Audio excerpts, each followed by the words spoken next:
شوف الحاجات اللي احنا جبناها من السوق مع بعض. جبنا كده الشبت والبقدونس،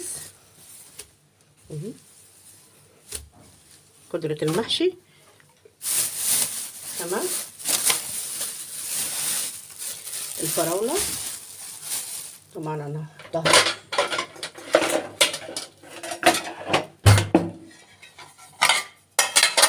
في القالب عشان في المصفى عشان اغسلها بحيث ان ايه ينزل الرمل اللي فيها.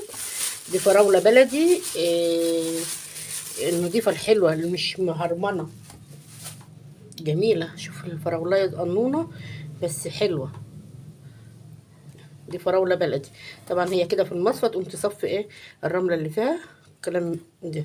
تمام تمام. لا اله الا الله. وده العنب برضو هنحطه في البول عشان نغسله. طبعا بعد ما نغسله هنحطه في الاطباق الخاصة بيه. تمام.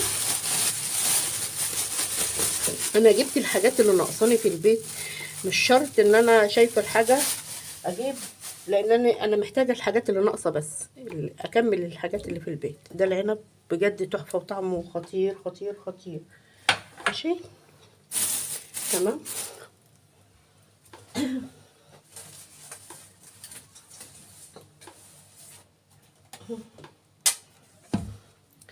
هنطلع بقى احنا كنا رايحين عشان نجيب كوسه وفلفل وبتنجان عشان نعمل محشي. الكوسه دي الكيلو فيها ب5 جنيه. انا جايباها دي للطبيخ الصلصه اللي هو نعمله مع الفول الفول المدشوش او الفول المتقشر، تبقى تحفه او تبقى جميله. طبق خضار يعني. تمام. وده الفلفل اللي زي ده اهو، الكيلو ب8 جنيه. جبت نص كيلو عشان المحشي اللي هو الفلفل الرومي. تمام.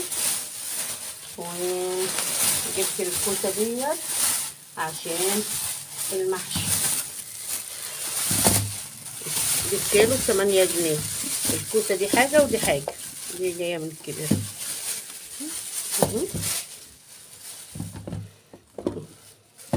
هو خلطهم لي على بعضهم اساسا، حط الكبير على الصغير وكده. ماشي.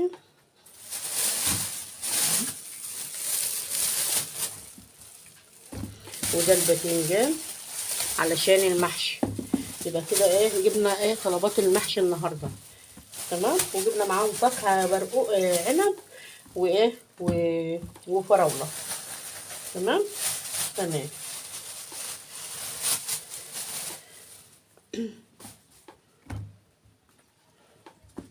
كده دي طلباتنا اللي احنا جبناها النهارده من السوق عشان ايه الحاجه بتاعتنا.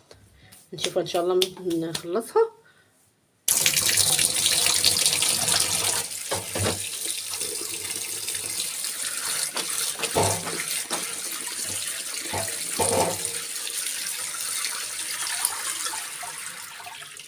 شفتوا الفكره بقى اللي انا قلت عليها ان انا احطها في مصفى اهي. شايفين المنظر عامل ازاي؟ كلها رمله كده،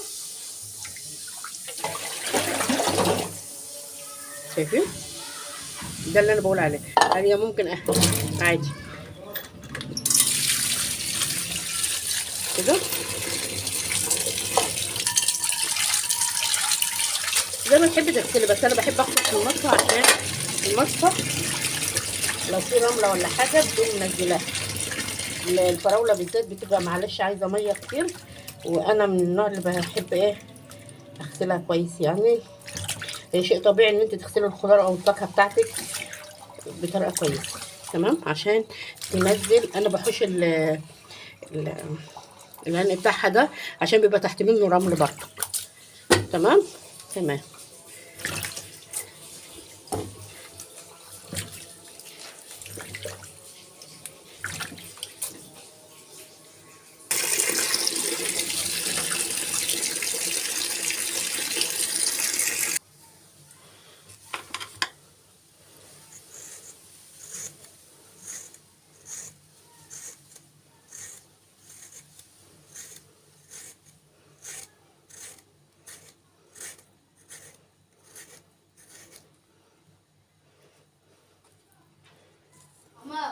نعم يا حبيب ماما.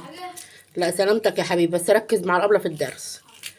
واللي انت مش عارفه يا احمد، اللي احنا معرفناش نحله امبارح، قول لها يا ابله لو سمحت فهمهولي تاني. يلا يا عيون ماما، السلام.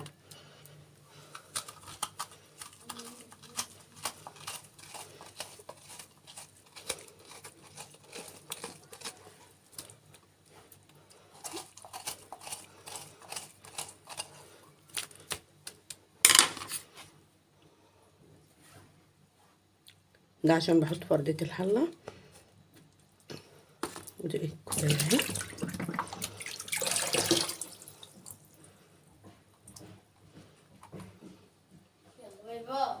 مع السلامه يا حبيب ماما.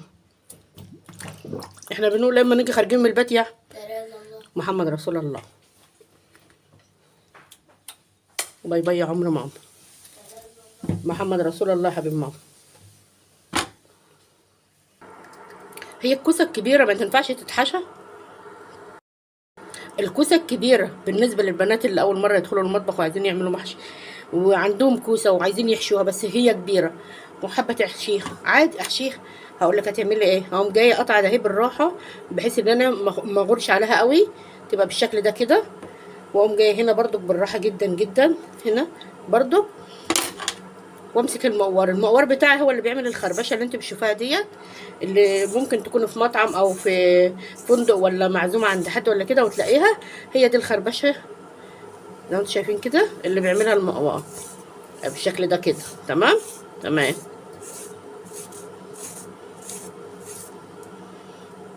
اعمل ايه تاني؟ لو هي كبيره قوي، لو كبيره قوي انا ممكن اقسمها 3. طب هي وسط مش كبيره قوي اهي بالشكل ده كده اهو. ممكن اقورها بمعلقه، ممكن اقورها بالمقور زي ما انا بقور كده عادي، تبع ما تحبي وتبع ما يمشي معاكي الحال اهي بالشكل ده كده.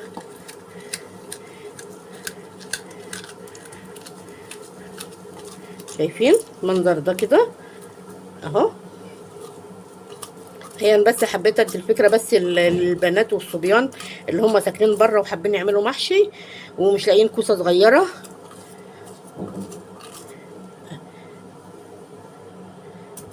برضو كده ممكن بالمعلقه اهي، المعلقه اهي بالشكل ده اهي كده اهي.